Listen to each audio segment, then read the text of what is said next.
phone, keys, wallet. Every time I leave the house, I go phone, keys, wallet. Then I'm ready to bounce. Oh shit, I forgot one of those things. I gotta get back in my house. Great. Now I'm locked out. I can't get into my house.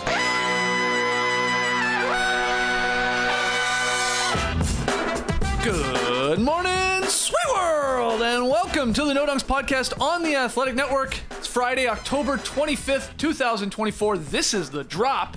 I'm Jay Skeeth here in the Classic Factory, and alongside me, as always, Tass Mellis. Podcast listeners, this is for you. Next to him, it's the bearded one, my top shot hot boy, Trey Kirby. Ayo. Ayo. And over yonder, making the magic happen, super producer JD. Hello. There he is. Here we are. Shout out to everybody joining us live right now on YouTube. Like button, subscribe, share the show, comment away there in the live stream. Yeah, that's fair. That's not the official name, the stream team. Yeah, you know why? Live Tribe. Exactly. Yeah. And on yesterday's No Buffs Survivors podcast, my sign-off was Embrace the Day, when usually I say the tribe has spoken. Hey, man. They're all melding together. First week with 2 sports going on. Holy crap. Yeah. Sports? Yes, Survivors Yes. of sport. Good old fans. Everything is melding together. Before we get into recapping last night's games and a bunch of worst of the week nominees and rapid fire fun, because this is The Drop, good news. We had a wedgie, our first one of the season. Bilal Coulibaly of the Wizards. I guess he'll get credit. Luke Cornett, also playing a part, sort of blocks it in there, but he got called for the foul. So Coulibaly has to take it. But there we go. Love to see it. Look at that, on pace for 68. Sometimes we have to wait, I don't know, a week or so to get our first wedgie, but only 3 days here. Yeah, early in the season doesn't happen that often. Doesn't feel like it happens that often. But since we're melding everything together, did you guys see the Leggy in the EuroLeague? Sergio Yul, his Yedgy? yeah. So it lands right on the heel. Yeah. We call it Leggy. It was a 3-point shot. It landed on the heel and stuck like it was a sticky weird, man. basketball. That one is really melding a wedgie with the Leggy. Yeah. Because Yeah. usually Leggies, maybe they bounce around and then they just For sit there. sure. But this one, That's you're right. all I can Bang. remember from a 3-point shot that's never happened before. I just thought of JJ Redick saying, "Why are we using new basketballs? They're sticky." Yeah. That ball is sticky. Come on, 3-point shot didn't bounce. That's weird. Things are weird. Yeah, go check out Tass's Twitter account to see that clip. That's where I saw it. At Tass Mellis. Great follow. I'm trying to get your followers. Listen, I was just searching the NBA's Twitter account, speaking of Twitter accounts, because I wanted to see Victor Solomon and what he looked like. Is this Victor Solomon? I need a confirmation, because we were talking about the new courts for the NBA Emirates Cup, and is this Victor Solomon? That's him mixing the paints? Mixing the paints? I think thought so. I think so. I think that's Okay. Vic. Okay. Because Victor Solomon, he did all the new trophies. Yep. The vases that we had a lot of fun with the G.I. Joes in the middle. And then we learned Victor Solomon's also doing all these courts, these NBA Cup courts, which we'll get to later. Oh, it's definitely him. Fire. I see a reply tweet from the NBA to itself that says Victor Solomon in the lab. Just mixing paints. This guy's making mad money off the NBA. Shout out to him. Straight up. He's in a Modelo commercial too. Jeez. Teaser of mixing Good stuff, paint. Victor. All right, let's recap some of last night's Victor. games. Only 4 on. Let's start with Klay Thompson splashing 6 3-pointers in his first game as a Maverick. While in the same game, Wembanyama struggled in his sophomore debut. But Klay, the big takeaway here, obviously had the post-game interview as he walked off. 22.7 boards, some defense from Klay, getting those steals early. Pretty good start for adding Klay Thompson to the Dallas Mavericks. 6 threes? Yes, for sure. It is funny watching this Mavericks team. Luka didn't play in the preseason. Doesn't matter. Just go out and dribble the ball and wait for Klay to come up top. Very different than his Warriors days where they had the system where they were running all through screens. And this looked like the Mavericks in the finals that were relying on somebody like PJ Washington coming up top and getting a 3-point attempt and it not going in. And that's why they see Klay Thompson taking that role and working, obviously, 6 of 10 threes in this instance. I would like to see the Mavs play a different team than the San Antonio Spurs. Yes. Because they were really relying on guards. It seemed like Victor Solomon. I was going to call Victor Wembanyama Victor Solomon. Uh-oh. Anyways, it didn't seem like Victor Solomon or Victor Wembanyama was playing for the San Antonio Spurs at times. I mean, they weren't going through him. I know he got 8 threes up, 1 of 8 from 3, and got 9 twos up, I guess. But it seemed like they were really relying on their guards a lot through Chris Paul and Champagny, who had a great game, Stephon Castle, and all of the crew. But for the Mavs to lose, and what I want to see their air quotes weaknesses as, it's going at all their guards on the defensive end with some high quality guards on the other side. So that was the difference, I think, in this game. The Spurs just couldn't capitalize against Luka or Klay or Kyrie, really. Yeah, the Spurs just don't really have the personnel to stress the Mavs out defensively, but it was all about the offense for Dallas last night. They shot 41% from the field, not very good, and still scored 120 points. Like, the Celtics will probably lead the league in offense just because, they're a three-point shooting powerhouse, but Dallas is going to have a chance to make a run at Boston as well, because when they've got Luka, Kyrie, and Klay Thompson out there, it looks crazy. It looks like, similar to last year with the Suns, you're like, there's Bradley Beal just standing in the corner. He's getting the ball, but it's like, okay, maybe the Spurs can blow up one of Luka's possessions. Then the ball swings to Klay Thompson for a double screen. Oh, that didn't work. Then the ball swings to Kyrie Irving for a double screen. They are just going to be an unstoppable offense. They took 44 threes last night, hit 19 of them. Luka didn't even play that well. I thought it was pretty funny that they kept him in late into the fourth quarter, literally for conditioning. And he's still playing the same way. He's like, I'm trying to get my 30-point triple-double. I got pretty close. But impressive start for the Mavs. Klay Thompson, he has to do less. I've said I think it's going to be a little bit of an adjustment period for him compared to the way he played with the Warriors, but at this point in his career, it's better for Klay to be standing around and waiting, not pressuring up shots and trying to self-create for himself. He was basically a catch-and-shoot guy, and it was working awesome. Yeah, Dan Devine had a great clip of some of Klay's action. The Mavs running those like stacked pick and rolls with Klay setting that back screen, and then he would just get a wide open three off it. And then when they set to run it up again, CP3, you can see, like, calls out to the Spurs. Okay, here's what he's going to do. Here's where he's going to go. And Klay, he just flares rather than setting the screen. Nobody's by him. And Luka just hands it over to him. Boom. Knocks down the three. I think most of Klay's threes were off of Luka passes, too. Which, I mean, what a dangerous combination there when all eyes have to be on Luka. And it's like, oh, my God, you have one of the greatest three-point shooters of all time just wide open. These are like goddamn layups to Klay. Some games they're not. Sometimes they don't go down. But Luka was confident with them dropping last night. How many times was he turning around and running back on defense before Klay had even shot the ball? He's like, come on, he ain't going to miss that. Game number 1, he's passing to the new guy and just turning around and showing the way he flicks his own wrist. He's basically saying, yeah, that's going in as he goes back. So cool for Luka, obviously, to have Klay ready to shoot. Yeah, they caught fire in the second half, the Mavs did, from deep, because they were 6 of 23 and then went 13 of 21 after halftime. And that's sort of where they started to separate from the Spurs. Luka with the blind over-the-shoulder pass. It wasn't to Klay. It was actually to P.J. Washington. It got the highlight of the night on NBA.com's top 10. That was 10. The number 1, huh? Yeah, it was. Chet was number 2 with his big hammer dunk. I probably would have went Chet myself. I do think the sideline view of Luka throwing the pass and it goes right over Wemby's head, that looks awesome. Wild. But also the pass is off-center by about 2 feet. Yeah, PJ had to really grab it. PJ Washington to grab it and be able to shoot it, but the creativity, he hasn't lost it. Yeah, Luka, that's star power getting that number 1 for that. A little bit. I mean, Sabonis' dunk was nice too. I know it was just a dunk for Sabonis, but that was the game of the night. We'll get to that later on. Yes. I thought Derek Lively had a monster game too for the Mavs. I mean, he's just great. Like, you can like just plug it in now, it feels like, with this guy that he's going to give you 15 and 10. He had 15 and 11 last night. Obviously did an admirable job on Wemby. Just speak a little bit about that. Like you said, it like 1 of 8 for 3 from Wemby. I mean, I know he can hit them. And you know you can get that shot off over anyone because no one's going to block it. But at the same time, I was with you, Taz. Like, all right. We need a little bit more inside action here.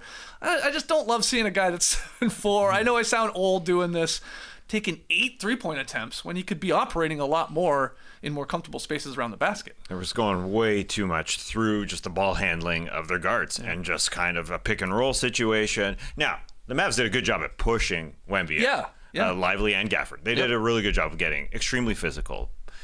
But this ain't the Spurs I signed up for. I didn't think we'd see this, really. Just a lot of Chris Paul, or Champagny, or Trey Jones. Just a lot of dribbling. Yeah, their team is bad. Yeah. Their offense is pretty bad. Chris Paul, I mean, He is an upgrade, I still think, over Trey Jones last year, but this is the end of Chris Paul's career. Their second best offensive player after Wemby is Harrison Barnes, probably. Oh, yeah. Like, you look out there and they don't have anybody that can score outside of Wemby, and I'm with you, Skeets. Like, it's not 1988. It's not 1998. We're not saying go down there and post No, it, but he no. needs a go-to. Like, he needs something that can be reliable. It feels like he wants it to be the step-back three-pointer, and he shot step-back threes really well the second half of the season last year, but I'd love to see him get a Dirk fadeaway, right? Yeah. Unblockable once he starts doing that, and you don't necessarily have to go down low and bang. You can get it at the high post, but the guy's also playing his first game of his second season. You know? Yeah. It will come eventually, and the strength thing is different too. Like, Gafford and Lively probably even are both a lot stronger than Wemby. They've obviously got the leverage since they're half a foot shorter. They can push him around a little bit, but over time, I think Wemby will get more confident inside. Yeah, and like Luka, I mean, even Wembanyama was talking about conditioning or like playing here, an NBA game after the summer that he had, and he was like, I haven't played a full game of basketball since playing for France. Like, obviously resting his body and stuff like that. So maybe it will take a little bit to get going here. Yeah, they did the split shot of Victor Wembanyama 2 years ago and Victor Wembanyama this year, and saying, "Whoa, his shoulders are so much bigger." They're bigger, but they're not a lot bigger. I don't see it. There's not Dwight Howard, you're saying, yeah. Well, he's got a lot of body to be able to put 20 pounds on. Yeah. Oh, yeah. Forget about Probably the put him pounds. on his feet for all we know. Yeah. Getting 20 pounds in my feet. How? Just lifting. Yeah, flexing. he tried the one-legged Dirk, didn't go down. The guys were pushing him as much as possible, and that was a problem. Yeah, he just needs to get down lower a little bit more to start possessions even, and I think that would help a 7'4" man shoot over a 6'11" man. Yeah. So good start for the Dallas Mavericks with obviously Klay as their new addition. Let's go to SGA and Chet Holmgren leading the Thunder to the 102-87 win over the Nuggets in their season opener. We already brought it up. The highlight play from Chet on both ends, Trey, where he got the block on Jokic. Jokic sort of wanted a call on that, is looking back at the official. They both sort of get up to half court, and then Chet turns on the afterburners.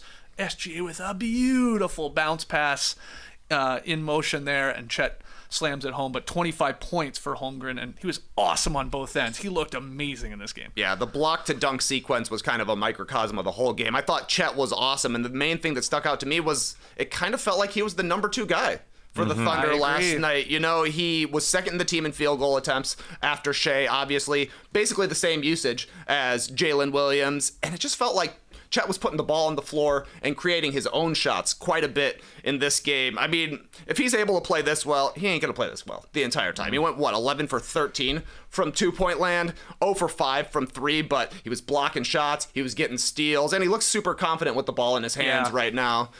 We'll see how the season plays out, but I was already thinking, man, this guy is getting close to second tier of centers. Obviously, Jokic and Embiid, they're number 1. They've got MVPs. After that, Anthony Davis is the guy. Chet's going to get there pretty quickly. Pretty impressive. And, I'm watching this, I'm thinking, we're talking Jalen Williams, first-time All-Star. Jalen Williams, most improved player. Maybe Chet's that guy. Exactly. Oh, yeah. Sure feels like it after one game. My exact thoughts when I was driving in this morning. I was like, damn, I picked the wrong OKC Thunder to maybe get those accolades. Because I went with J-Dub for both of those, and maybe it is Holmgren. Yeah, I was debating that too. Which one is it when we were having that discussion? Chet looks like he's developed, stronger, hungry. So, yeah, it could be him. J-Dub, great player. And you'd think he'd get more chances without Josh Giddey beside him, handling the ball that time, so Jalen would just have it in his hands more, and he just had an off game. He is that good. So, yeah, it's going to be fun. I just think it's going to be tough in the Western Conference to get 2 All-Stars for any team, really, because you got a Lakers team that's got 2 all the time because they're studs. And so they are going to... The Suns, of course. Yeah. With Booker and Durant. Yeah, and so... Only if an old guy misses this team does I really do think does either Wembanyama get a chance or one of these second Thunder. Yeah. It's got to be one of those. It could be a second Thunder participant, but it's not going to be a second Nugget participant. I'll say that. Looking at the other side, This may be it. In terms of a championship, I know. Jover. I know. Just played the team we expected to win 60 games. I think we need to wait a game or two. 100%. Yeah. No, it's done. Yeah, it might be. In terms of a dynasty, Jamal Murray has to be. There's not a question. It's not a debate. He has to be a good player. Yeah. He wasn't close to a good player yesterday. He wasn't even trying all that hard. There wasn't an effort level. There wasn't a desperate level from Jamal Murray. There just wasn't. The possession with 4.5 minutes left, fourth quarter, where the ball is thrown into the backcourt of the Nuggets. It's Aaron Gordon throws it into the backcourt, and Jamal just doesn't go after it. Shea beats him by a lot, a good 10 feet, and Jamal picks it up and does kind of challenge the shot, but not really. And so I say that's just one.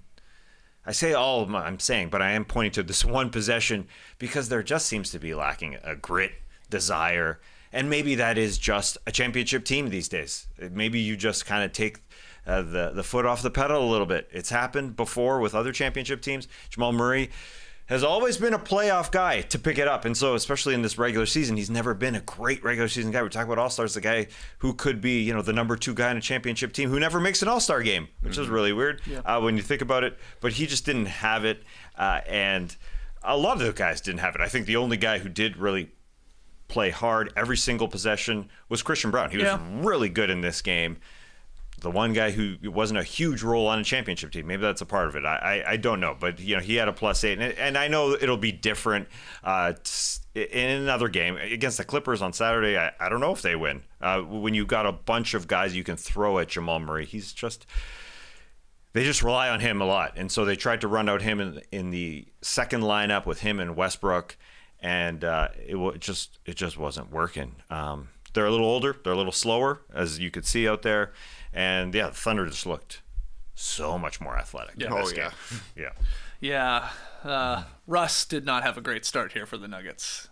2 of 10, 1 of 6 from deep, missing his free throws as well. He was a -24 in this game. It felt You're right. There was that lineup there for stretches where it was Jamal and Westbrook as like the main guys with some other bench guys, and it was bad. Yeah, but the team doesn't have effort either. I mean, this is the first game at home, and after half, it's a 7-point game. They just didn't come out with anything. And so there's a 7-point game. It's not a blow up by any means. It's not like the game's over, but they didn't come out with any effort. So I'm putting it on Jamal, but it's like the whole team. A lot of the team really just doesn't feel like they're playing for a championship anymore. I'm just waiting. I'm waiting to panic about the Nuggets until I see them play some other teams because, again, the Thunder are exactly what we thought they were going to be. They looked awesome. They did. Despite missing, Hartenstein and stuff like that. So, they also if they look like this against the Clippers, then okay, then the conversation really picks up steam, I think. Sure. They also shot poorly from 3-point line. Like, the Thunder didn't have a great shooting night. 22%. Yeah. And they still smashed the Nuggets. Now, the Nuggets' defense was all right. It was all right. So maybe I'm their offense was the problem. Yeah. They can't shoot. That's going to be the biggest issue for the Nuggets, and that's something I kind of would be panicking about because OKC was just straight up not guarding Westbrook or Aaron Gordon or Christian Brown or Peyton Watson. They had just 4 guys waiting around Jokic saying, make a play, make a really tough shot. 0 for 1 from 3 for Aaron Gordon. 0 for 3 for Christian Brown. I agree. He played pretty well. He was at least driving to the hoop when he didn't have shots, but a lot of record scratches. Peyton Watson 0 for 4. Westbrook did hit 1 for 3. After the game, Jokic told reporters, including our Sam Amick, we're not a good shooting team. I think except probably Michael Porter Jr. and Jamal. All of us are kind of streaky. Not streaky, but just average shooters. I think it would be streaky shooting if some of these guys are average shooters. Like Aaron Gordon, it's never going to happen. No. Russell Westbrook, it's never going to happen. I don't really have a lot of confidence in Peyton Watson. The guy I do wonder about is Julian Strawther. He didn't hit any threes last night, but he wants to take them. It looks like he has a little bit of juice athletically as well. But it was as bad as it could have gone, I thought, for the Nuggets bench. And they scored 87 points, despite having Jokic out there putting up a triple-double. Yeah, and they were going out. The Thunder were going at Julian Strawther every possession they Very could skinny. on the defensive side. So that's a problem. It was, Strawther, Westbrook, Peyton off the bench mostly. And Saric, who looks slow out there, who's a great player. The athleticism just ain't there. And they weren't a three-point shooting team last year, and then they go try to get Westbrook and try and put Christian Brown to plug and play over KCP. Now, he didn't shoot the ball all that well, but yeah, there was lots of effort from Christian Braun. Yeah, maybe it's just that championship team just can't do it again. It just didn't roll over into last year either, really. I know they won 57 games. They won the same amount of games as the Thunder. Yeah, they got year. the best player in the world at times in Jokic, but the rest of them doesn't look like a championship team. That's it. One thing they did well in Denver last night is players and coaches paid tribute to the late Dikembe Mutombo by wearing T-shirts emblazoned with the image of the big man's iconic finger wag there. And in the first quarter, the team showed a video tribute to Mutombo's big, accomplishments, both on the floor with the Nuggets and off. And they stood and applauded for what I thought was pretty cool, 55 seconds. Obviously, Mutombo's number there in Denver, so showing some love, and they did on the broadcast as well, to Dikembe. My other random note, because at one point you said Chet Holmgren, one of you said Chet Holmgren looked hungry. He shouldn't have been, because he walked in with a bag of Wingstop. Did you guys see this? No. Holmgren and Jamal Murray both walked in. They were obviously handed a bag of Wingstop. It was some sort of branding thing. They showed them in the tunnel walk in, and they're holding a giant bag emblazoned with Wingstop on it. Nice. It was pretty funny. Jamal Murray was holding his up for the cameras. We got a new sponsorship alert. He did not eat. Yeah, exactly. We're doing that. We gotta replicate that. All right. No flex zone. Get them delivered or something while we're doing a live show. Be great. Yeah, That would be great, actually. A little weird to eat a bunch of chicken wings at 10 o'clock in the morning, but we would. I don't think I've ever done that. I don't think I've ever eaten a chicken wing before noon. Yeah, that's hard to remember. That's rare. Pizza, absolutely. Totally. Yeah, but not chicken wings. Our buddy Ken changed my life by recommending eating a hot dog for breakfast. I was like, no way, you're crazy. But it was like eating a sausage. It's pretty good. I wouldn't take advice from Ken because I've known him a long time, and one of the things he used to do in college would oh my god, he would put a bucket of KFC under his bed so he could have a quick grab in the morning from a hungover night of drinking. So be wary of anything he's advising you on. Sounds like you just got all hits. Yeah, as far as I'm concerned. I got a couple of random notes for you. Sure. We didn't really mention it at all, but Shai Gilgeous-Alexander, he's still awesome. Oh, yeah. Nobody can guard him. He gets literally anywhere he wants to. 8 assists, only 2 turnovers, then 28 points as well. Alex Caruso making his debut for the Thunder, came off the bench. Huge 0-point game. The defense, the rebounding, an incredible help defender, and then post-game, some of the guys were talking about what Alex Caruso brings to the table for this Thunder team. Told our Anthony Slater, defensive leadership, Jalen Williams said. Leadership in general, he's old. Shai Gilgeous-Alexander said, old as hell, 30. That's an old man to them now, but it's so nice to have him around. They're we needed somebody else to joke with. So now we got this guy. We can make fun of him for being old. He looks older than 30, obviously. They got him barking in the postgame. Yeah, Great stuff. And my last note, Ousmane Dieng. More like Ousmane Bang? Oh, nice. 2 threes? Yeah. This guy must have grown 3 inches. He doesn't look 6'9" anymore. He got taller. Very possible. Shoots threes. He's obviously super young. He's the opposite of Caruso. He's very young, exactly right. With SGA too, my God, yeah. Picked up right where he left off last year, finishing as a runner-up MVP. But has he now added the pull-up 3 in transition? Because he looks real comfortable with that. If he has a consistent 3-point shot, it's over. You can't already guard him as it is because he's so slippery and can get to his spots. Yeah. But now if you take more threes and he feels more comfortable with that, really dangerous. So they look awesome. Both the Thunder and Celtics look amazing here. They're good. Season. Yeah. Let's talk about probably the game of the night. You said it there, Tass. Anthony Edwards hitting late free throws to lift the Wolves past the Kings, 117-115. He played well. Obviously hit a big 3, set all this up. Randall, 33 points, good bounce back for him. Oh, yeah. He wasn't just barreling over guys in game 2. He hit a bunch of threes, but they get it done in the end. It was very, very close. I mean, Anthony Edwards got fouled on that final drive, which was great to see. We're always God, guys settle too much. They're always it's always a jumper or a step back 3. Go to the net, go to the net, go to the net. He turned the corner. Yep. He went at it, and Sabonis had to come over and try and make it a little more difficult, and he got hit. And he hit the line, and knocked down both free throws. Yeah, the Kings just didn't close it out. DeMar had a bad couple shots, really, within the last minute 30 where he went over the rim. It was even commented by Mark Jones on the call saying, did he not feel comfortable with shooting or banking. Like, he was caught in between. And then he missed a shot. And so, the Kings just didn't close this game.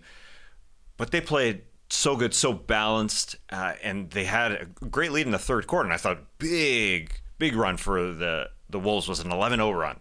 Anthony Edwards leading the second unit, where it was just him up top, and the double would come, or he'd get a pick and roll and he'd go by, and he was just finding 3-point shooters that the Wolves are full of. They'd find Naz Reid across his body and find that guy in the corner, or he'd find whoever, really anybody was hitting shots because they're helping out. Nickeil Alexander-Walker, Naz Reid, had a 3 per quarter, but Anthony Edwards has the pressure on him, and to see him and Julius Randle, who is just a really good player, even though the freezing still kind of happens when he gets the ball and he thinks about what he's going to do, it doesn't matter if you're going to score the way you scored. I mean, they're doing a good job going inside, outside to him and hitting. He hit 5 threes. So incredible from those two guys, but they go win a game where 3 of their starters are in single digits. Jaden McDaniels and Mike Conley and Rudy Gobert didn't have good games offensively, but to have your 2 stars do that and Anthony Edwards lead away, it was a good game, actually, fun to watch because the Wolves just showed they're deep. I mean, Naz Reid and Rudy Gobert playing that game together, so Wolves depth. It was a close game in Sacramento. Tough for them. Any takeaways from this one? Can you believe it? The Kings played a clutch game in the very first game of the season. What a shocker. Yeah. Also, no defense from this team at all. 23s for Minnesota, 58% on 2-pointers as well. I just thought that the Timberwolves were getting downhill into the paint all night. Very easy, and you saw it even on the last possession. Edwards able to get to the rim and finish. Randle was so much better. Game 1, didn't know where to be, taking too much time. You're right, Tess, he still takes a ton of time, but at least he was playing his game and was playing aggressive. When the jumper's dropping, he's going to score 30 points in a game because he takes impossible shots. Yeah. But if they're going in, they're going in. Good luck. He gets on a roll. He's like, if he's going well, he's one of the better players in the league, and if he's going bad, he's one of the worst players in the league. He is such an emotional guy, which, Timberwolves are probably familiar with after the way they had Karl Anthony Towns for 9 seasons. But I thought it was great stuff from the Wolves to pull this out. I also thought it was kind of interesting that Malik Monk was on the floor for the Kings during crunch time. He was the only one who actually went to the rim, scored, got an and one. I think it was on DiVincenzo. You said DeRozan missed some jumpers. Fox missed some jumpers. I think the Kings shot 38% in the fourth quarter. That's Kings basketball, baby. Yeah, I want to say DeRozan and Fox were like combined 2 for 11 in the fourth quarter. Yeah. They sort of went cold, and some of them were good looks. Some of them are shots they obviously can make, but they were like, hitting the back of the rim, or that one case. It was like a straight air ball from DeRozan. That was a weird one. Oh, yeah. Yeah. I thought it hit glass. Well, glass. I guess it's allowed to hit glass and still be an air ball. It was just he was just like, he caught it in a weird spot, but, he can make tough turnaround shots. But, they just missed. But, man, Randall was awesome. I forgot how awesome Mark Jones is on the call. Oh, yeah. Randall took DeRozan in the post with like 3 minutes to go. Really nice bucket. Jones goes, he's been metronomic, automatic, invariable. Yeah. Just like the human thesaurus, this guy. Holy crap. I just forgot about it. Like, I know that's his thing. This guy, he knows every word. He knows every word. He's got to pre-write his lines. I don't know. Like, he just waits. He's got a list of things to say, a list of, like, rap sayings that he's going to bring in. He called DeMar DeRozan the president of the MIDI committee. Yeah. Bars. He didn't make that one up. Good. But he's got it. There's plenty of words ready to go. Yeah, I do like the experience in the Sacramento arena, too. It's fun. Keegan Murray hits a basket, and the in-game announcer does what, in the rhythm of the Detroit basketball, he goes, Keegan, and the crowd goes, Murray. I love that. They're kicking. That crowd is really, really good. It is a little weird, as you said, about the perimeter defense for the Kings, because the Wolves were getting into the paint a lot. Keon Ellis not starting. Kevin Huerter, who was starting before Keon Ellis was and got hurt, and now I thought Keon Ellis was the guy to start beside De'Aaron Fox. I mean, Kevin Huerter is a solid player, that's for sure. But Keon Ellis does something that Kevin Huerter doesn't. And that's get into somebody's shorts a little bit more than Kevin Huerter does. And Kevin Huerter also took off his headband. That was different. Yeah. First Said half, it's gone. Yeah. Yeah. I remember in preseason, I thought Deuce and Mo did you? asked him about it. Yeah, he's like, yeah, it's gone. And they were joking he was going to bury it. Okay, cool. Funeral for a headband. Exactly. You know why you don't take a timeout at the end of the game, though, is Fox missed a jumper. Timberwolves didn't take a timeout, because if they did, Keon Ellis would have came back in. Yeah. Instead, it ended up being Keegan Murray having to guard Anthony Edwards. Smart stuff by Edwards to get off the ball. When they doubled him, he came back and get it. Just had a nice one-on-one with a little head of steam on Keegan Murray. Murray is probably the best defender that the Kings have outside of Keon Ellis, being fast enough to stick with Anthony Edwards. Got into the rim, and then Sabonis is no deterrent there. And Keegan Murray had a great attempt to win this game. Yeah, they drew up a nice play. Close. Like they it was DeRozan flying it over to Keegan Murray, but the Wolves were ready for it because they ran two guys at him. But Keegan Murray, he knew how much clock was left, had time to pump fake and step into more of a makeable look at least. And but then he was doing crazy legs when he did the jump, because Edwards came over. That was a smart play by Edwards to get back into it and put a challenge on the shot. I liked, maybe we'll get some sort of rivalry between these two teams. I liked at one point, again, for the second game, like Anthony Edwards just fired up. Especially anytime defensively he sort of locks up a guy or, like makes life difficult. He's clapping like crazy. And then something happened with him and Monk. So Monk started clapping like crazy back. You like to see the fireworks here in game 2 for obviously the Wolves and game 1 for the Kings. It was a good atmosphere, a good game. The final one was not a good game because the Celtics destroyed the Wizards 122-102 in their first road game. Any thoughts? I don't think we need to spend a lot of time on it. Nope. It sort of went as expected. I mean, Jordan Poole was hot for like 6 minutes. Yeah. He was very, very hot, and then he cooled off. But the Celtics crushed him. Yeah, the Wizards are going extremely young. That's what they're doing. Starting Carrington beside Jordan Poole, starting Alex Sarr, surprisingly, over Jonas Valanciunas. And Malcolm Brogdon isn't playing right now. Then they start Bilal Coulibaly too, so they're stupid young. Yeah, average age of 22.72 years old for Washington. It's young. They're going for it, and they're trying to get younger. I mean, they're trying to get Cooper Flag. That's the goal here. Oh yeah, they're bad. Yeah. I shared a clip last night of a hilarious Wizards possession. Kispert was stumbling and fumbling, and then it made its way back to Kuzma, and he lost the ball, and then he just chucks up a 3 and air balls by about 4 feet. It's gonna be a long season once again, I think, for the Wizards. They're gonna be one of the worst teams. But look, it's only up from here for the Wizards. I mean, they may stay down for a while, but Alex Sarr scored 2 points last night. Bub Carrington scored 3 points last night, got hurt eventually, so things can only get better from here. As for the Celtics, they took more than 43s, so they won. It doesn't even really matter how many of them they make. I heard Tim Bontemps say on the Hoop Collective this morning that the Celtics were 55-5 last year when they shot 34% or better from 3. Wow. That's below league average. 55-5 when they shoot 34% or better. It's because they take at least 40. Last year, if they took 40 or more threes, they were 43-10. So far, 2-0 this season. They took, 61 in game 1. They took another 45 last night. And Jason Tatum didn't play the fourth quarter again. Yeah. And I think, like Brown and the other main guys, they came out with like 8 minutes to go. We even, Peyton Pritchard hit a bomb. Yeah. But it was just after the buzzer. Too late, baby. Man, he is damn good at these, though. He is, man. It's legit scary how good he is at like from 60 to 65 feet. You'll always feel like it's going in. And it did. It was just after the lights went off on the backboard. All right, those are last night's games. Again, not much to say about the Celtics crushing the Wizards. But let's get to worst of the week. Ladies and gentlemen, the worst of the week. Several nominees. Let's start with this. Worst of the week nominee is Rudy Gobert, because he made his teammates seem a little dumb in a video released by the Minnesota Timberwolves. You'll hear it in a sec. You'll hear Rudy Gobert ask a question to his teammates.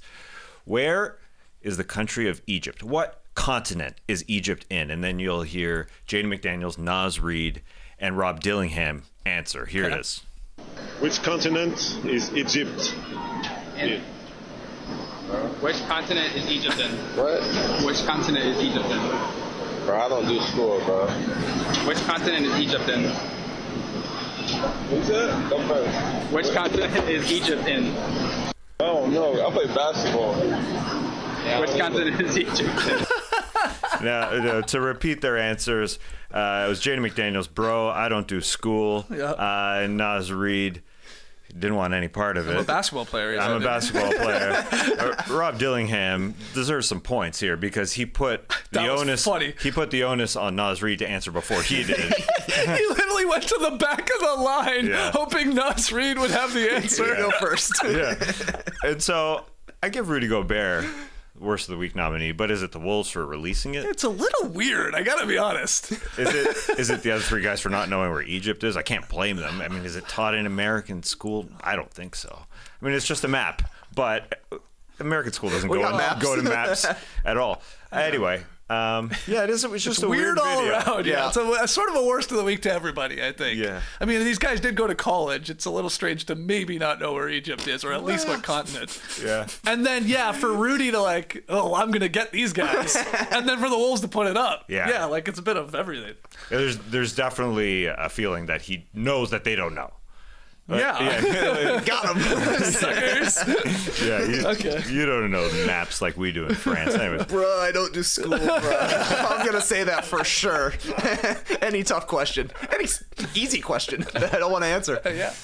Next, Worst of the Week nominee is Hawks rookie Zaccharie Risacher for having a very dirty car. He didn't wash his car. Clint Capella, his teammate, told the AJC all about it. Here's what Clint Capella said.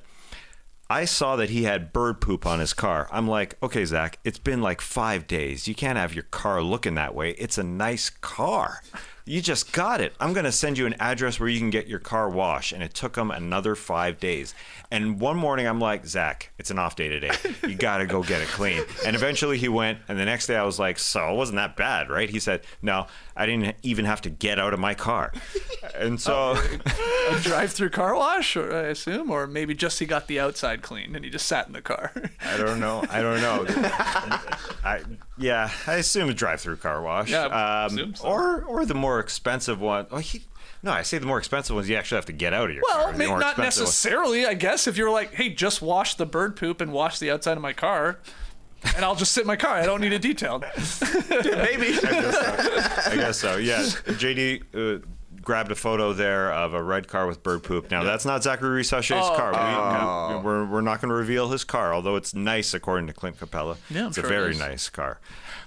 So, anyway, not the best nominee. But other I ones. think it'll come back in the spring when it's pollen season and his car is yellow for some reason. My car's filthy right now. Yeah. Yeah, it's brutal. We got bad allergies going on. Yeah, for sure. Yeah. And Risacher definitely said there was a lot of poop where I was parked. Well, he's kind of saying under a wire or a tree for sure. Like you guys are saying about pollen, I guess there was just a lot of poop. You get under a tree, you get sap on your car down here in Atlanta. Yep. Anyways, before we move on to the next nominee, there were some good suggestions out there. Nick Claxton with that flagrant foul against the Atlanta Hawks, or the Detroit Pistons for having 6 guys on the floor and receiving a violation for that. JB Bickerstaff said, no, we were trying to get him off the floor. But we talked about that on Thursday's show. Another nominee I just want to mention, which was hilarious, was LaMelo Ball. Post-game, got interviewed after winning. He was asked about Kemba Walker, one of the coaches on Charlotte. And listen, I was asked to include it, but I couldn't with it. I just couldn't with it. Here it is. And we saw the handshake with Kemba. How much has he helped you prepare for this season? Yeah, that's my brother right there. That's my dog. Like I said, he gang, I'm gang. We chilling all the time. I fuck with his family. All right, LaMelo. All right, LaMelo. I like that part. God. Oh, that's so chilling. He said I'm game. He's game. Gang. Oh, I'm gang. Yeah, classic. Yeah. Thanks for not bleeping that one, JD. That was good. That was good. That was funny. Needed to include that. Okay, next Worst of the Week nominee is the Raptors' Bruno Fernando. I wrote down Bruno Caboclo. Oh, I thought you were going to say it right there. I missed him. Yeah, I saw that. Anyways, Bruno Fernando didn't know how to inbound a ball, and you shouldn't be doing this. He was just inserted into the game. He goes and he tries to block Donovan Mitchell's shot, and then he tries to take it out of bounds, but he didn't step out of bounds. He just stepped in. His last step was inbounds. Yeah, before he had gotten out of bounds. Yeah, he does step out of bounds. It's true. He releases it midair. I just needed to include that. I know it's not a big deal, but he just entered the game. He's trying to start the fast break, though. Yeah. I feel like you see in. that from time to time, and he's like, Jokic is the master of like the tippy toe out and tapping it in. That was an old classic Steve Nash move, I remember, to get it going. But yeah, I mean, he hadn't stepped out. He definitely releases the ball before he's actually out of bounds. That's the right call. Next. Good call. Worst of the week nominee, the Brooklyn Nets' first possession of the season, because it was a turnover from Ben Simmons that didn't go anywhere. And it should be played 1,000 attempts as they try and accomplish what they're trying to accomplish, and that's get the number one pick. And you can just play yakety sax over this thing 1,000 times. You know? That's it. Pretty good look in the corner there, too. Yeah. Resulted in 3 points for the Hawks. That's it. That's their first possession. They should play that. Just play it. That's why Cam Thomas doesn't pass, man. Yeah. It's like, we'll turn it over if we Things pass are going to go wrong. I'm just going to shoot it every time. That was a weird pass to start the season. But anyways, that's it. Final worst of the week nominee is fans in Chicago because they couldn't watch their team. And Trey, I know you want to address this because you had people texting you. I can't watch the game. Sad stuff on Wednesday night in the group chats. Had several group chats coming through saying, we can't watch the Bulls. How do I watch the Bulls? They've got a new regional sports network this year, CHSN, Chicago Sports Network. Yep. You can watch the Bulls. You can watch the Bears. Can you watch the Bears? The Blackhawks, for sure. I think it actually might be the White Sox instead of the Bears. I do believe. But the problem is that this is now being offered OTA, over the air, if you have bunny ears. Not a lot of people have them right now, and you're not expecting to go get them in 2024. But the problem is that CHSN is not yet carried by Comcast/Xfinity, which is like the biggest cable provider in Chicago. They got basically 1 million subs, so 1 million people could not watch the Bulls first game. Comcast's argument is that we don't want to pay carriage fees for something that's available for free. And they also say if they add it, it's not going to be on the standard TV tier of things. It's going to be on the ultimate tier, which is like another extra $20 a month. Oh, yeah. Too far. Too much. Right. But similar things are happening in Denver, right? Like there's a lot of debate over their regional sports network, who's carrying things on cable. Atlanta is actually a little similar as well. You got to have bunny ears to watch Peachtree TV. FanDuel Sports Network. I downloaded the app. It wasn't working for me. But shout out to my illegal streaming friends out there coming through in the clutch. It shouldn't be hard for the local fans to watch the game. Right. You should be able to, if you want, buy League Pass and watch your team locally as well. Because that's what my dad says. He's like, can I get League Pass? I was like, yeah. You still can't watch the Bulls, but you could get League Pass. So, so weird. Hopefully people start getting bunny ears. You know, like the Blazers, I think, are an OTA team right now, but they sent out bunny ears to their family or to their fans, which is pretty cool. Another solution would be getting added to Comcast Xfinity, which likely will happen at some point. But a great solution is moving to Atlanta. You can watch the out-of-market Bulls games very easily. Right. But it is a problem when I'm in Atlanta and it's easier for me to watch Bulls games than all my friends back home trying to watch them in Chicago. Backwards. Yeah. It's like But it's nice for me. Yeah, well, yeah. I thought you were going to say Comcast's response to the millions of Bulls fans who couldn't watch them play was, "You're welcome." That would have been a baller response. We're saving you. Yeah, you're welcome. All right. We'll bring it back. Yeah, it sucks. It sucks for there's a lot of people, like you said, in other markets. It's like, how do I watch my team? I can't figure it out, or I have to pay an absorbent amount of money to just watch the team I want to watch. Delivering the antenna makes a lot of sense. Just I'm not putting up an them. antenna. What are we talking about? Well, it's insane. I know it's nice of them to send it out, but like, this is crazy.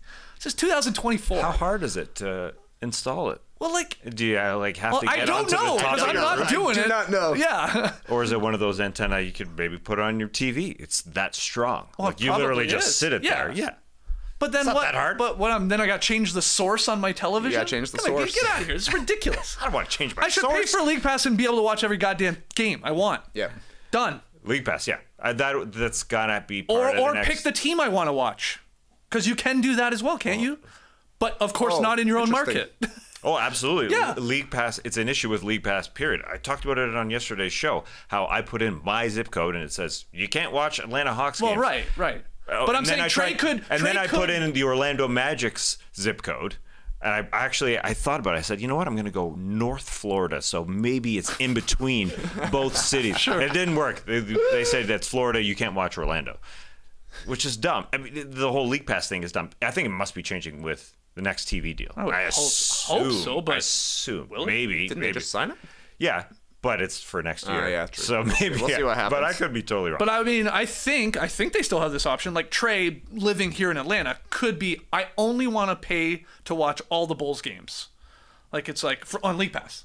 They used to do that. That's what They I'm saying. definitely That's what I'm used to. saying. I'm sorry. I don't know Yeah, if yeah, it's yeah. still a Of thing. course, great idea. Except not a good idea if I'm in Chicago and I can't actually. Well, I could buy it, I guess, but not watch any of them. Mm-hmm. It's stupid. It's stupid.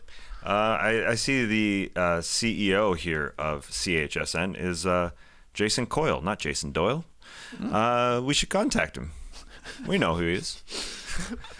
we know a guy that sounds like. Yeah, that's true. We do know who he is. We've spoken to that. That's right. Yeah. That's right. Can I slip in one more worst of the week? Absolutely. Yeah. It's a small one.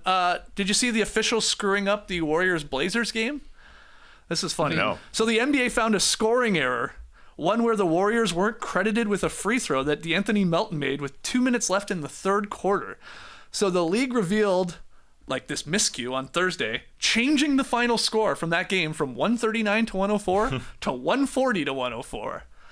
Statisticians at the game just recorded Melton having missed both free throws in the sequence, even though Melton hit the one.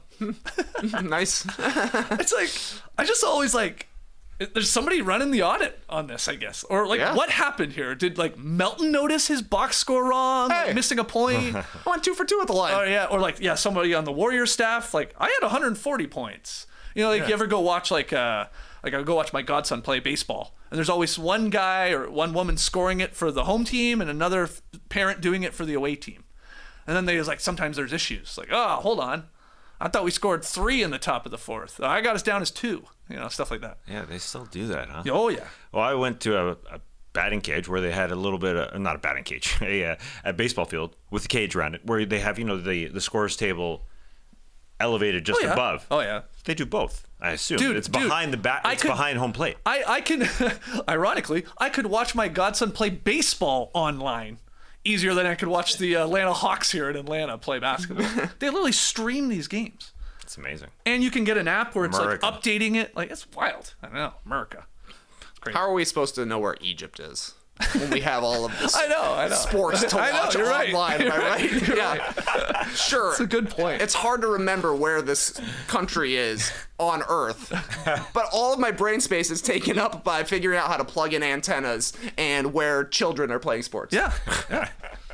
Got things to think about, okay? All right. Let's hear your other nominees for worst of the week, and who do you think should actually get the honor from a lot of options there? Tons to pick from only 3 days of basketball. Yeah. Coming through in the NBA opening week. My antenna works. I get my worst of the week nominee info via my antenna. Send us a don't know why I photo said of that, your but I antenna did. setup. I want to see it. I want to see what you're doing. on your TV. Yeah. You can't change your source. All you got to do is press source. That's all you got to do. Hold on. You say on my TV. I'm not. You attach it to the back like coax cable. It's just literally like you did in 1998. Yeah. So then I have bunny ears sticking out. Yep. Yeah. Oh, that's ridiculous. I'm trying to hide all the wires, not add That's more right. wires. We've been hiding wires for 2 decades. Yeah, that's a crazy to good me. point. Yeah. You have your TV on the wall. It's hung up. Yeah. It looks good. It's cool. Hey, you know what would really bring this room together? A couple bunny ears sticking out from behind our giant toes. Give me a break. Come on. You should have to wear it on your head. Sure. That'd be fun. That would be fun. Yeah, it would be. All right, pick 'em. Results from last night, just quickly. A few of us correctly taking OKC over Denver. I got my first win. Esh 2-1, everybody else 1-2. But let's go to tonight's game. Going Pacers-Knicks. Little rematch from last year's awesome playoff series. Yeah, rivalry. Why the heck not? Knicks favored by 5.5 at home against the Pacers. Will they just redeem themselves from getting smashed by the Celtics? And the Pacers played a very close game with the Detroit Pistons that they won. Yep.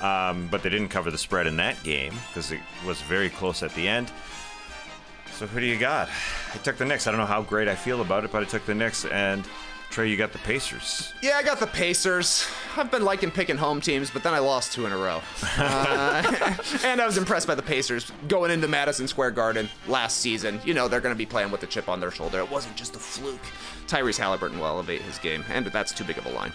Yeah, that's what my thinking was. I'm taking the Pacers to cover here. Like, not necessarily win, but I feel like this is going to be a close game on Friday night here. But Esh is agreeing with you. So we're split on this one. Tass and Esh with the Knicks. Trey and I going with the Pacers. Pickle costume on the line. And it just came in the mail yesterday. Look good? It looks very pickly. Okay. Yeah. I got us a medium and a large, just in case. I don't know how big this gherkin is. So we'll find out. But that's what's on the line after the last place for the month of October. All right, before we go here today, let's have some rapid fire fun. It is the drop after all. It's never quite so rapid. But the first question, guys, is the NBA's in-season tournament is back for its second season. And so are the courts, designed by Victor Solomon, not Victor Wembanyama. But these courts look a little different this time around. They're slightly more subdued in some cases. Not as loud as that big, fat stripe down the middle of the court that we had last year that a lot of people didn't seem to love. They're different, these ones. But I want to know, what's your favorite NBA Cup court this coming season and why? I went with the Nuggets one because the entire court is not that loud. I think it is sort of subdued, but a couple of things stand out. Mainly, I mean, it's loud. This is subdued. An awesome reveal. Just the brightest yellow court you've ever seen. I say that, but there aren't just designs everywhere. Yeah, okay. True. The simplicity of it, there's a trophy at each key. Now, it's clear because you don't have all of these patterns on top of it, so it's simple as that. And I say those stand out, but then conversely, you have the Nuggets logo over top of the trophy at midcourt. But I also like how it's just the trophy, the logo on the trophy, and it's not too complicated. Yeah, it's the blue so simple. looks cool.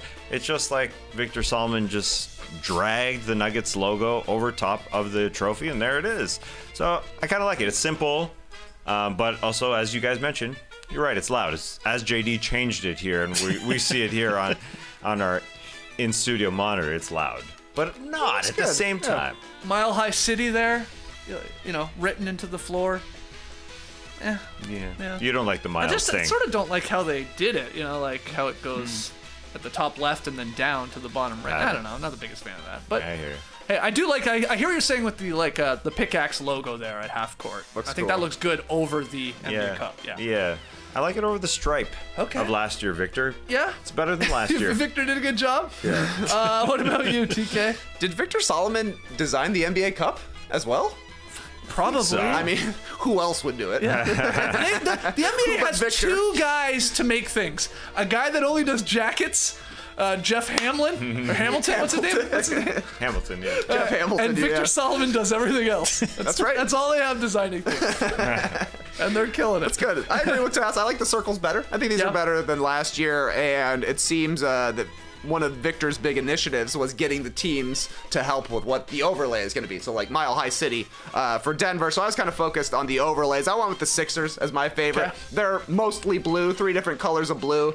And I just like how their stars go in the middle of the 3 circles. And I think they play off nicely with just the general concentric circles template of these courts. So yeah, looks good. Circles. Circle stars. This guy loves circles, man. I got a circle star. Big circle star guy. It's very Captain America, this one. Yeah, there you go. Yeah, it's a shield. Like a shield, yeah. JD, what about you? You got a favorite one?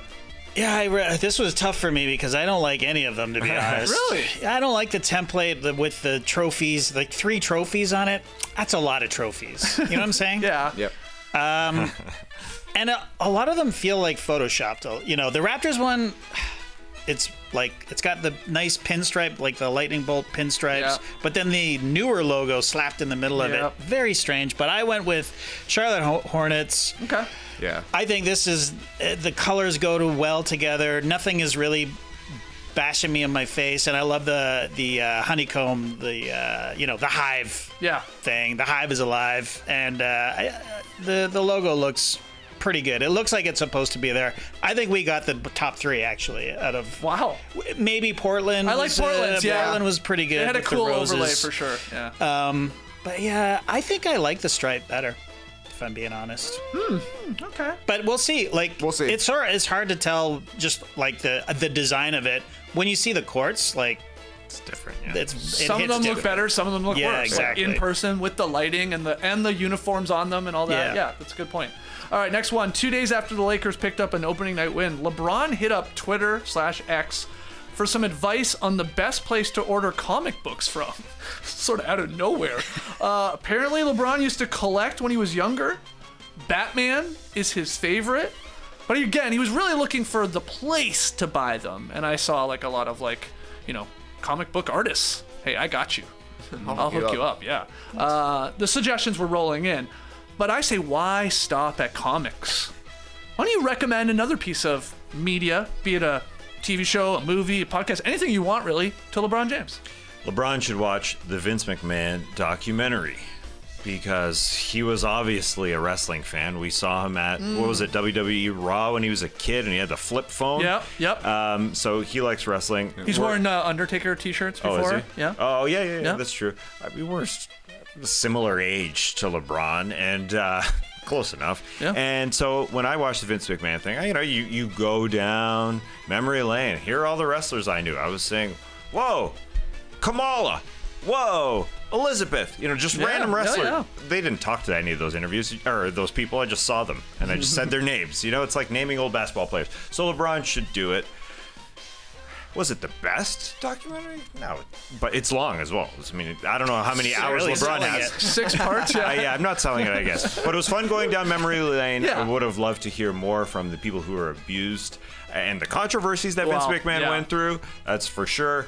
I mean, we work here in Atlanta. We were at Turner Studios, where they actually had WCW wrestling. It's way back in the day. Yeah, way back when spoiler alert here.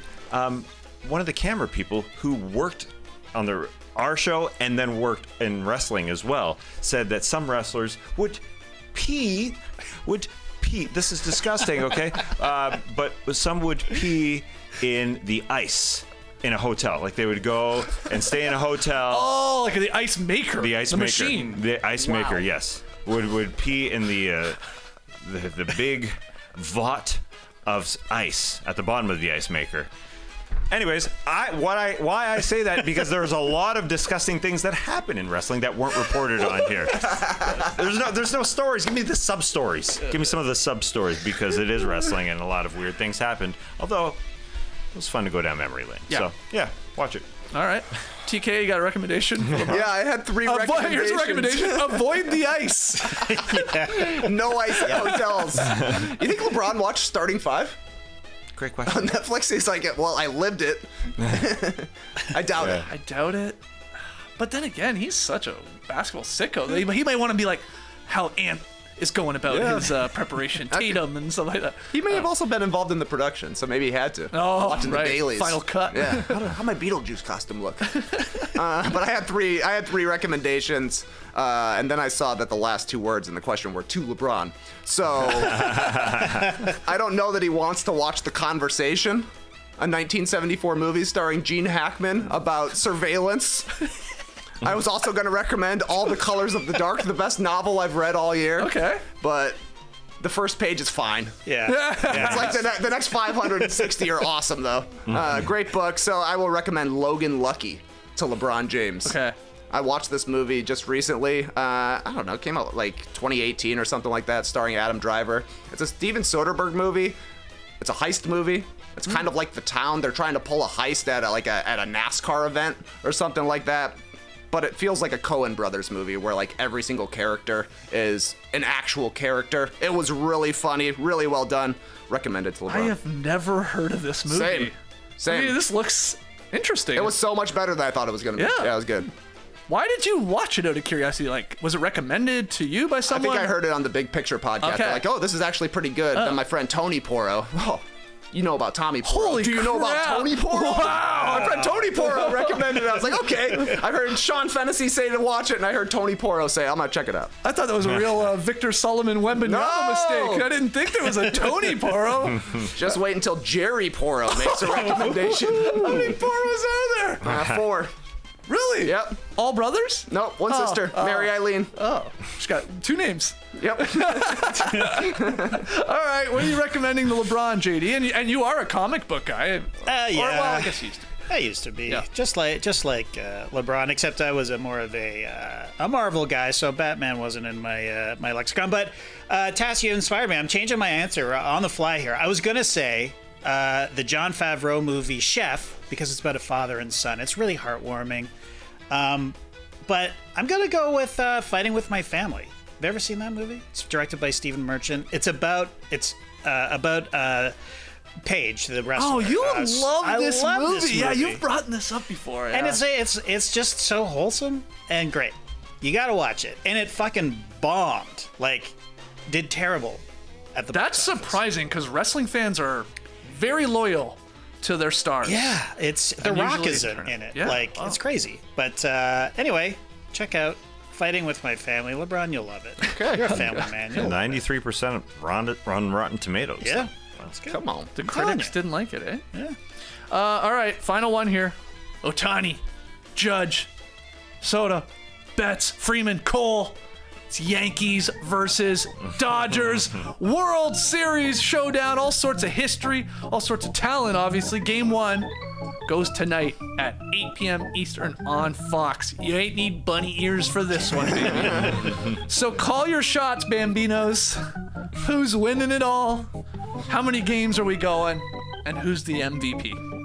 Well, I am not a Yankees fan, Okay. but I have to respect them. It's just like when they went and got Juan Soto. You can just get whatever star you want, but I respect the guy, so he's going to win MVP. Okay. The Yankees are going to win it in 7, just because they are such good teams. I think they're going to go 7. Okay. Who knows? Who And, knows? all right, so Yankees in 7 with Juan Soto winning MVP. That's what Tassis says. What about you, Trey? I'm rooting for the asteroid. Can't really get behind the Dodgers as a team. They've been a recent Braves rival here in Atlanta. Definitely could not root for the Yankees. So I think I'll go Dodgers in 5 Okay. for Fernando Valenzuela. All right. This all one's right. for Rest in Fernando. peace. Yeah. And who you got winning? Ohtani, MVP. This Okay. guy's pretty good. Yeah, good. I've heard. When runners are on base, he's really good. He's not as good when they're not. He's the first guy in 100 years to pitch and hit. So finally, he can't pitch this season, and he goes and has like one of the greatest hitting seasons of all time. Pretty It's insane. amazing. Yeah. Yeah. They got Freddie Freeman too. He's good in my book. Do you think he's betting on the World Series? Oh, his buddy is. Not him. That'd be ridiculous. And what about you, JD? Yeah. I was going to go Yankees in 7, but I guess I better swerve here. You said Dodgers in 5, Trey? I said Dodgers in 5, yeah. Okay, I'm going to say Dodgers in 7. Okay. And Freeman's on the Dodgers, is that right? He is. He is? Yeah. MVP for Freddie Freeman. All right. Excellent. All right. Give me Dodgers in 6, just for the record, and give me Ohtani for MVP. Hopefully it's entertaining. I feel like the last round, the games weren't all that close. You know what I mean? Like, I felt like every time I looked at the score, it was like pretty blowout. Yeah. The Guardians, Yankees went to extra Oh, I innings. didn't care about that one. I'm talking more about the Dodgers Nets. Those ones were always Yeah, what happened to the pretty Mets? big gaps. What happened? What happened to Grimace? He was the key. What happened to He Grimace? unlocked their season. That's all I know. Yeah, it was good to see the Mets lose as well. Like, all the teams that were left were like Atlanta rivals. I mean, the Mets are a huge one. The Dodgers are a huge one. And the Yankees are just everybody's rivals. Right. And Guardians. It's like, I forgot you were a team. I forgot you had that weird 3D logo. That one always catches me by surprise. It's like, whoa, that is weird. Yeah. The G. 3D G. It's like a G I used to draw in high school when I was trying to draw like 3D letters. It is. It's a cousin to the cool S that everybody can draw. Man, I saw my kids drawing the S on the steam in the bathroom mirror. Whoa. I was like, where did you learn that? It's been passed down. They must have had those, like, those were some of the first cave drawings.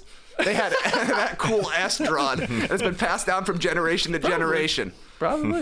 All right, Another thing in our heads instead of Egypt. Yeah. S.